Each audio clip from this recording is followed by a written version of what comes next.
Hey everyone, welcome to Reddit at Work, where we dive into the real workplace stories that had people reaching for the popcorn or hiding behind their monitors. An intern's mistake exposed the CEO's secret salary discrimination against women. It was supposed to be a normal Tuesday. I was at my desk, nursing my second cup of coffee, when my coworker Jen messaged me, "Check your email now." I clicked over to my inbox to find a company-wide email from our fresh-faced intern, Dylan. The subject line was innocent enough.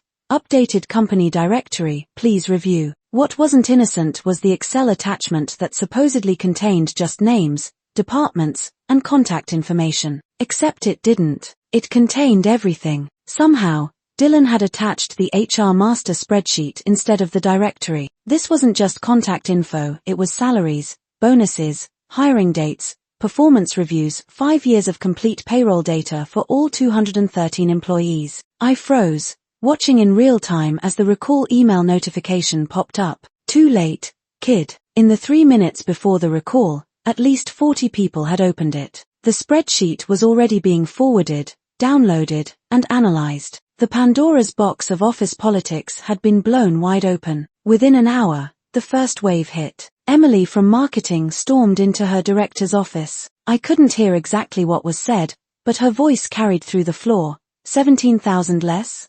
For the same job. By lunchtime, our typically quiet office was buzzing like a disturbed beehive. Groups huddled in the break room, comparing numbers. The men looked uncomfortable. The women looked furious. The pattern was undeniable. Women across every department were making 15 to 30% less than male counterparts with similar or even less experience. But it got worse. The data showed that Vikram, our brilliant UX designer who happens to be a person of color, was making 22K less than white designers with comparable portfolios. Our CEO, Richard, who everyone calls rich without a hint of irony given his $875,000 salary we now all knew about, called an emergency all-hands meeting at 2 p.m. He strolled in looking like he'd just aged 10 years. This was an unfortunate breach of confidentiality, he began, not making eye contact with anyone. First, I want to assure everyone that Dylan has been spoken to. Dylan wasn't in the room. We later found out he hadn't been fired, just sent home for the day, probably for his own safety. Rich continued with corporate speak about market factors and negotiation differentials but was interrupted by Leslie from legal, who stood up and said, "I've been here 7 years, Rich. I've won every case I've handled. Tim has been here 2 years and lost the Johnson account. He makes $34,000 more than me. Explain the market factors there." The room erupted. Rich tried to regain control, promising a complete compensation review, but it was too late. Melissa from HR, who, we'd now learned, was making less than every male HR team member, actually laughed out loud. The meeting ended with Rich practically running from the room, claiming he had an important client call. What he didn't know was that during his fumbling explanation, Zoe from our social media team had been recording the whole thing. By 5 p.m., a carefully edited TikTok showing Rich's market factors explanation juxtaposed with actual screenshots of the pay disparities had already hit 40K views. The next morning, half the office called in sick. By afternoon, #Rich pays men more was trending locally. News vans appeared in our parking lot. Rich sent another company-wide email about temporary remote work policy while things settled down. They didn't settle down. 3 days later, the company announced an immediate compensation adjustment initiative. Women and minorities received raises averaging 22% within the week. Rich issued a public apology. 2 vice presidents quietly resigned. Dylan returned the following Monday to find a coffee mug on his desk that said thanks for the raise signed by almost every woman in the company. He's still our intern. In fact, he's likely to get hired full-time. Turns out our new CPO, Rich's former position, he stepped down last month, thinks Dylan has excellent transparency skills. As for me, I got a $14,000 bump and a new appreciation for spreadsheet accidents. Oh, and Rich. He now teaches business ethics as an adjunct at the community college. I hear he's very interested in equitable compensation strategies these days. Sometimes it takes an accidental data leak to fix what should never have been broken in the first place. How my coworker pretended to be 2 people to collect 2 salaries.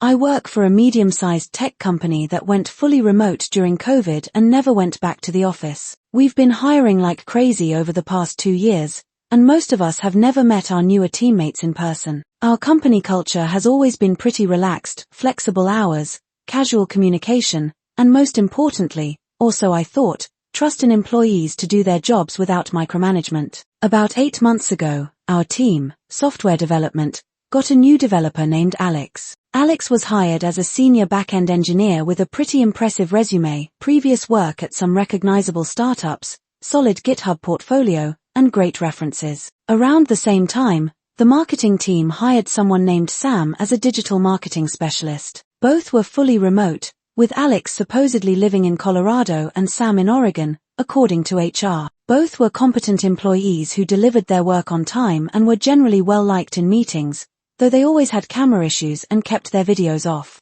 Alex was known for being a bit of a night owl who would sometimes respond to Slack messages at 2 a.m., while Sam was reportedly a morning person who would be the first one online at 6 a.m. Honestly, I never thought much about either of them. Alex was on my team but we worked on different projects, and I only knew Sam from company-wide announcements about marketing campaigns. Everything was business as usual until last month when our CEO announced we'd be having our first company-wide retreat in 3 years. Everyone was flying in from across the country, and I was genuinely excited to meet all the people I'd only known through Slack and Zoom. The company was covering all expenses, putting us up in a nice resort in Arizona for team building, strategy sessions, and some much-needed face-to-face interaction. The night before the retreat, our CEO sent out an email saying that unfortunately, both Alex and Sam had last-minute emergencies and couldn't make it. Alex had a family emergency, and Sam had been in a minor car accident. Nothing too serious,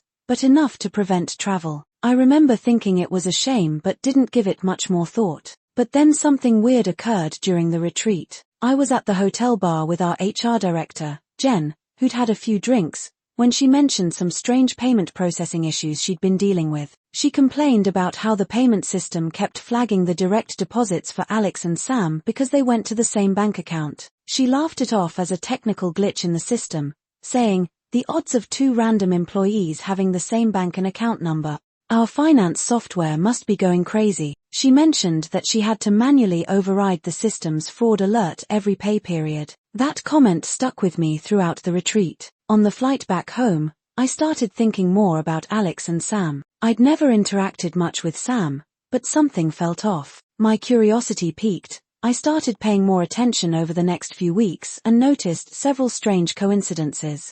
Alex and Sam were never in meetings at the same time. If we had a cross-departmental meeting, one of them always had a conflict. When our CEO wanted to do a company-wide brainstorming session, Alex mentioned having a doctor's appointment at the exact same time, and Sam had to take care of a sick pet. Their Slack activity patterns were identical. When Alex was active, Sam was away. When Sam responded quickly, Alex was quiet. There was never any overlap, which seemed strange for 2 people supposedly living in different time zones. They used the same unusual phrases in written communication. Both would write brilliant idea instead of great idea, and both would use cheers to sign off emails despite supposedly being from different parts of the US. They both had the exact same keyboard clicking background noise in calls, a very distinctive mechanical keyboard sound that I recognized because I'm a bit of a keyboard enthusiast myself. On the rare occasions when either of them would share their screen, they both had the exact same desktop wallpaper, a somewhat unique abstract geometric design.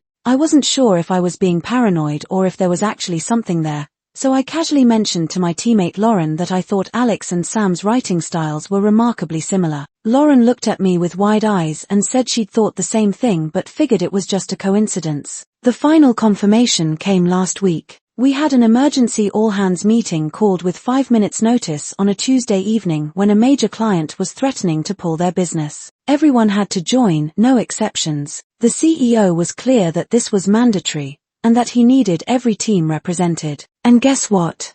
Only Alex showed up. Sam was nowhere to be found and didn't respond to multiple urgent Slack messages during the 45-minute call, despite our marketing director trying to reach them repeatedly. 10 minutes after the call ended, Sam sent a message saying their internet had been down and they'd just gotten back online. Our marketing director was pretty upset and asked why Sam hadn't at least joined by phone, since this was a critical client issue. That's when I decided to take my suspicions to my manager, Taylor. At first, she thought I was being ridiculous, but when I laid out all the patterns I'd noticed, she agreed it was strange enough to look into. Taylor escalated it to the CTO and HR. They did some technical investigation, and within 48 hours confirmed my suspicions. Both Alex and Sam had been logging in from the exact same IP address for 8 months. When they dug deeper, they found that all of Alex's calls were routed through the same device as Sam's. The company's VPN logs showed that they never, ever logged in simultaneously, always one after the other. HR called the references both employees had provided and discovered they were fake. The phone numbers belonged to burner phones, and the companies listed couldn't confirm employment when pressed for more specific information. Yesterday, the company held another emergency meeting where they announced that one person had been fraudulently working 2 full-time roles under different identities. They'd been using voice modulation software for calls. Alex had a deeper voice with a slight Eastern European accent, while Sam spoke with a softer, more typically American accent. They had created elaborate backstories for both characters and had been successfully juggling 2 completely different roles for over 8 months. The wildest part? This person was earning $110,000 as a developer and $95,000 as a marketing specialist. That's over $200,000 for impersonating 2 different people. And the work wasn't even bad. Both Alex and Sam consistently met deadlines and produced quality work. The CTO mentioned that Alex's code was actually pretty clean and well documented, and the marketing director admitted that Sam's campaigns had been performing above average. The company fired both identities immediately and is exploring legal options for fraud. They've also had to explain to both teams that their colleague never actually existed, which created quite a bit of confusion and disbelief. Some people had formed genuine work friendships with these fake personas and felt personally betrayed. The company is now implementing mandatory video on for all team meetings and has revamped their identity verification process. There's talk of requiring periodic in-person meetings for all employees, which has many of us genuinely remote workers concerned about losing our flexibility because of one person's elaborate scam. I'm still in shock. The dedication to maintain 2 separate work personalities, juggle different meeting schedules, produce enough work to keep both jobs, and sustain the deception for so long. I'm almost impressed. Almost. My team had a meeting today where we reviewed all of Alex's work to make sure there weren't any time bombs or security issues in the code. The marketing team is doing the same with Sam's campaigns. So far, everything looks legitimate. This person was actually doing both jobs, not just collecting paychecks. The whole company is now on edge, with people joking, but not really joking, about whether anyone else is who they claim to be. There's a weird sense of violation knowing that someone we worked with and trusted was essentially living a double life. I keep wondering how they managed the logistics. Did they have 2 separate computers? Did they keep detailed notes about each persona's communications to maintain consistency? How did they handle the stress of being 2 different people? And most importantly, why not just focus on one high-paying job and do it really well instead of this elaborate charade? Our CEO sent out a company-wide email today addressing the situation, assuring everyone that they're taking steps to prevent anything like this from happening again, but also emphasizing that this was an isolated incident and not a reason to distrust our colleagues. I have to say though, the next time I hear someone say their camera isn't working, I'm going to be a little suspicious. Has anyone else experienced something this crazy at work? I feel like I'm living in a movie plot. A joke contest to look busy at work. Uncovered secrets management never expected.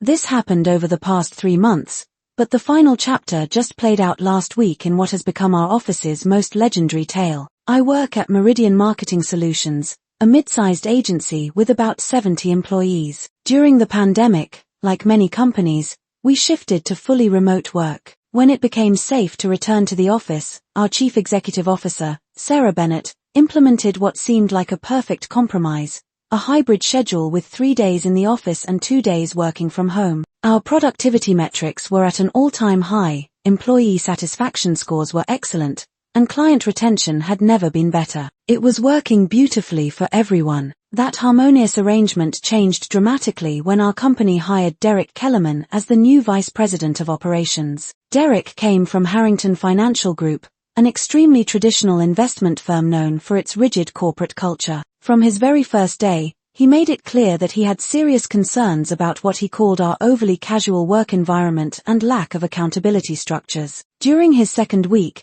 Derek scheduled a private meeting with Sarah and presented her with a detailed report claiming that employees were taking advantage of the relaxed atmosphere. According to him, people were arriving late, taking extended lunches, spending too much time chatting by the coffee machine, and generally treating the office like a social club rather than a professional workplace. Despite having no concrete evidence of declining performance, Derek somehow convinced Sarah that we needed more oversight. On the first Monday of April, everyone received a company-wide email with the ominous subject line, Workplace Efficiency Enhancement Program. The message announced the installation of productivity monitoring cameras throughout all common areas, corridors, and open workspaces. The email stressed that this was standard practice in modern professional environments and would help ensure optimal workspace utilization and departmental efficiency. The cameras were installed the following weekend while everyone was away. When we arrived on Monday, there they were, small black domes in every corner of the ceiling,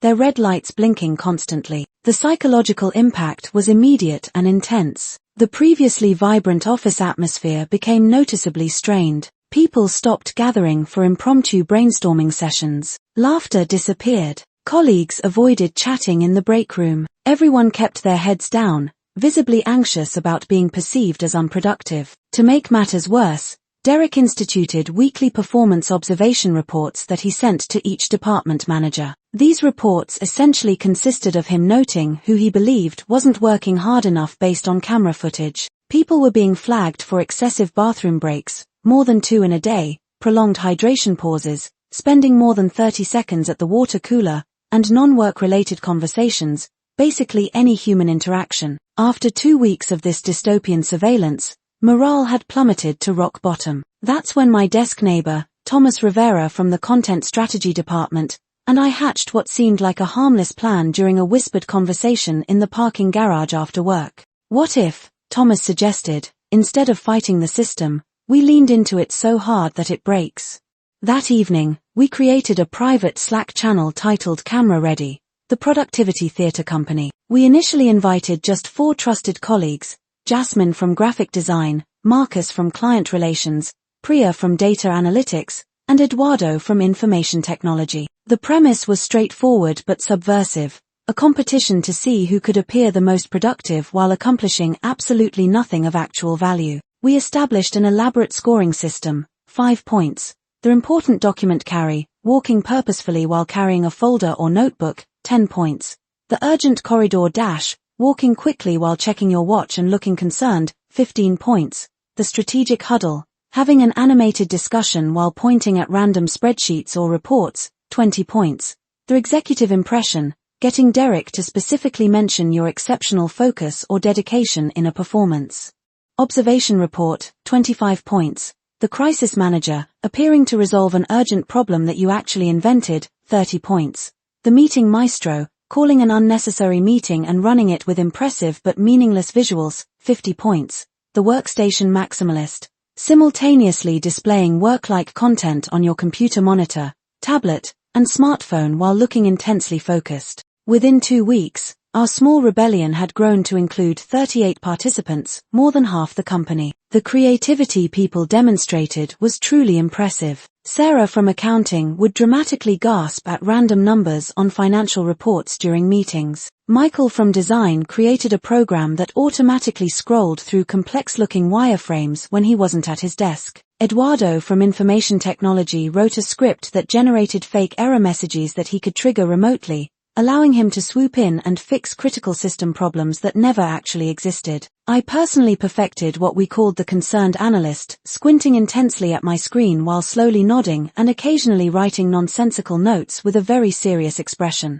I earned 140 points in a single day when Derek walked by, noticed my apparent concentration, and later mentioned in his report that I was demonstrating the focused intensity we need to see throughout the organization. Each week, the competition grew more elaborate. Patricia from Public Relations created an intricate system of color-coded folders that she would dramatically shuffle through during urgent client situations. The customer success team developed an entire fake client, Robertson Manufacturing, and would have loud, impressive-sounding calls about solving their non-existent problems. The research department took things to another level by creating a completely fictional research methodology called convergent dynamical analysis, complete with impressive-looking but meaningless charts. They would have lengthy discussions about CDA metrics in front of the cameras, knowing that nobody, especially Derek, understood what they were talking about. The most legendary moment came when Rachel Patel, our senior project manager, orchestrated what we later called Operation Crisis Control. She created an entirely fictional client emergency involving a made-up product launch deadline that had supposedly been moved up. For an entire day, her team exhibited emergency response protocol. They set up a war room with timeline charts,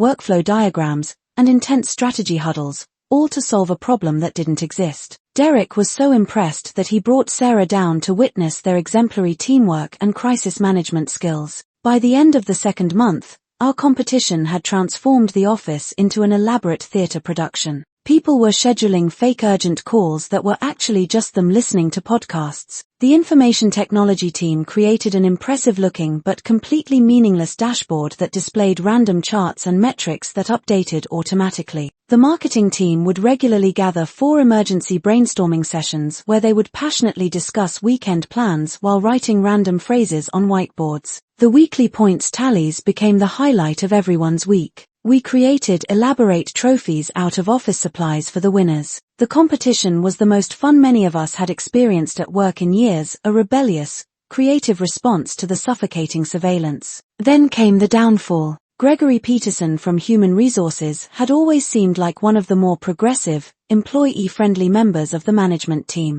When he noticed several team members behaving strangely, he approached Jasmine from Graphic Design, who had always had a good relationship with him. Thinking he would appreciate the creative resistance, she added him to the Slack channel. It took less than an hour for Gregory to download the entire Slack history and present it to Derek and Sarah. The following day, the entire company received a calendar invitation for an urgent all-hands meeting scheduled for 9 a.m. When we arrived in the conference room, Derek was standing at the front, his face a concerning shade of crimson. Beside him was Sarah, looking unexpectedly calm. Derek connected his laptop to the projector and began displaying screenshots from our Slack channel. He scrolled through our scoring system, highlighted particularly egregious examples of productivity theater, and even played a video compilation of people engaging in what he called deliberate time theft and corporate sabotage. "This is the most unprofessional behavior I have ever witnessed in my entire career," Derek declared, his voice actually trembling with anger. "This systematic mockery of legitimate business operations constitutes gross misconduct and potential grounds for immediate termination." The room was completely silent. Many people stared at their laps. I felt a cold wave of dread wash over me as I contemplated updating my resume that evening. Then Sarah stepped forward. "Thank you, Derek, for bringing this situation to light," she said, her tone measured. She paused, looking around the room. "It's provided valuable insight into the state of our company culture." What happened next was something none of us expected. Sarah clicked to the next slide, which displayed a graph showing productivity metrics over the past 3 months. There was a clear, dramatic downward trend that began precisely when the cameras were installed. "Before we implemented the surveillance system," Sarah explained, "our quarterly deliverables were consistently being met at 97% efficiency. Client satisfaction was at 94%. Employee retention was at a 5-year high." She clicked to the next slide. Sarah wasn't finished. "This experience has made something abundantly clear. Trust is the foundation of productive work. When we replaced trust with surveillance, we created exactly the problem we were trying to solve." She then announced several initiatives to rebuild the collaborative culture that has always been Meridian's strength, including quarterly team retreats, a revised performance evaluation system based on outcomes rather than hours worked, and an open-door policy for concerns about work arrangements. As the meeting concluded, Sarah asked me and Thomas to stay behind. My heart raced as we approached her. "That Slack channel was either the most reckless or most illuminating thing that's happened at this company," she said, her expression serious but not angry. "I haven't decided which yet. But I do know this, it exposed a fundamental flaw in how we were approaching management. She asked us to lead a committee on workplace culture and productivity metrics to help establish better ways of measuring success without resorting to surveillance. In the weeks since then, the cameras have been removed, leaving only ceiling patches as reminders of our brief surveillance era. The company has indeed returned to the hybrid model, with the addition of fully remote weeks that have proven remarkably productive. Most surprisingly, our camera-ready competition has become company legend with select screenshots, approved by human resources, displayed in the break room as a reminder of what happens when trust breaks down. The points system lives on in a modified form now as innovation credits awarded for creative problem-solving and efficiency improvements. Last month, the company exceeded all previous productivity records. For all the stress and near disaster, I learned something valuable. When pushed into an absurd situation, people will respond with absurdity, but that very response might contain the seeds of a better solution. What began as the craziest office drama I've ever experienced ended up transforming our workplace for the better. And yes, I still occasionally practice my concerned analyst face. Old habits die hard. If you enjoy these corporate cautionary tales, hit that subscribe button and ring the bell so you never miss our weekly dose of workplace drama. Drop a comment letting us know which story hits closest to home. From friend to boss, how a job recommendation ruined our relationship. I never thought I'd be posting here, but I desperately need advice from internet strangers because I can't talk to anyone in my real life about this. This whole situation has been eating at me for months, and I'm at my breaking point. So about a year ago, our team lead position opened up when my old boss, Diane, got promoted to regional director. I wasn't interested in the role myself. I like being hands-on with actual development work and absolutely hate office politics, but my company was struggling to find qualified candidates. The first 2 external hires were disasters. One lasted 3 weeks before quitting, and the other got fired after a month for lying about their qualifications. That's when I had what I thought was a brilliant idea: recommend my friend Alex. Alex and I had been friends since our college days in the same computer science program. We'd worked together at my previous company for 2 years, and I knew they were smart, competent, and genuinely fun to be around. We'd hang out most weekends, grabbed drinks after work at least once a week, and even went on a couple of camping trips together. Alex was the person I'd vent to about work stuff, and they'd always give me solid advice. When the position opened up again, I immediately thought of Alex. They'd been looking to make a change anyway, and their leadership experience at their current job made them perfect for our team lead role. I put in a strong recommendation with HR and our department head, singing Alex's praises and assuring everyone they'd be the perfect cultural fit. I even helped Alex prepare for the interview, giving them inside info about our team dynamics and what kind of leadership we needed. I was genuinely thrilled when they got the job. I thought it would be awesome to work with a friend who got me and would have my back while also breathing some fresh air into our department. The first couple of weeks were great. Alex settled in, got to know the team, and things felt casual but professional. They'd still text me memes during boring meetings and we'd grab coffee together in the mornings. My coworkers really seemed to like them too, and I felt proud for having brought in someone so competent. Then something changed, literally overnight. It started with small things. Alex stopped joining us for lunch, saying they needed to maintain professional boundaries. Fine, I get that. But then they began sending calendar invites for what used to be our casual coffee chats, titling them weekly performance check-ins. They started micromanaging me specifically. Suddenly my work needed extra review when it never did before. They'd question my decisions in team meetings, often making me explain basic things I'd been doing for years. It was like they were trying to establish dominance or something. One particularly humiliating incident happened during our sprint planning meeting. I'd been working on an API integration that was crucial for our next release, and I was explaining my approach to the team. Mid-explanation, Alex interrupted me to say, "That's not best practice. Let me explain how this should actually be done," and then proceeded to outline almost exactly what I had just said, but taking credit for the approach. The whole room was awkwardly silent, and I felt my face burning with embarrassment. The worst part was when I overheard Alex in a meeting with upper management taking credit for an automation system I'd designed and implemented months before they even joined. This wasn't a small project, It had saved the company an estimated 30 hours of manual work weekly, and I'd put 3 months of my life into building it. When I confronted them privately about it, they said, "That's just how leadership works. You have to learn to play the game. Besides, as team lead, everything the team does reflects on me anyway." I was shocked. This was not the Alex I knew. My friend would never have taken credit for someone else's work.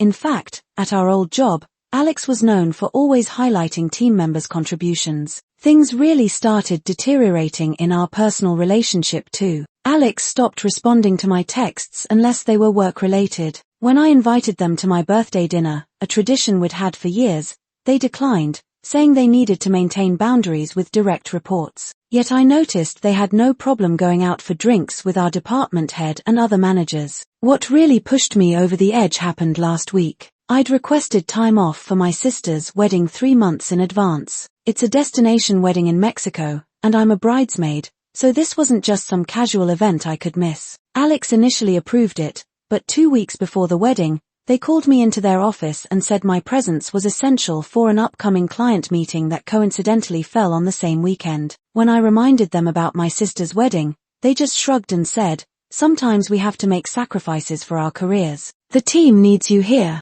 I was floored. The friend I knew would never have done this. It's like they put on a completely different personality the moment they got that job title. The old Alex would have moved mountains to make sure I could attend my sister's wedding. I tried talking to them about all of this. I invited them for drinks after work like old times, hoping to reconnect with my friend somewhere away from the office. They agreed, surprisingly, but spent the entire time talking about growth opportunities and how I needed to step up my game if I wanted to advance. When I finally worked up the courage to ask what happened to our friendship, they gave me this rehearsed-sounding speech about how the dynamics have to change when reporting structures shift and how true professionals understand that. Everyone else thinks Alex is amazing, super professional, ambitious, gets results. Our department head mentioned in an all-hands meeting that productivity has increased 20% under Alex's leadership. But they don't know the person I knew. I feel betrayed and I don't know what to do. I can't even vent to our mutual friends because Alex has apparently been telling them that I'm struggling with their authority and not being a team player.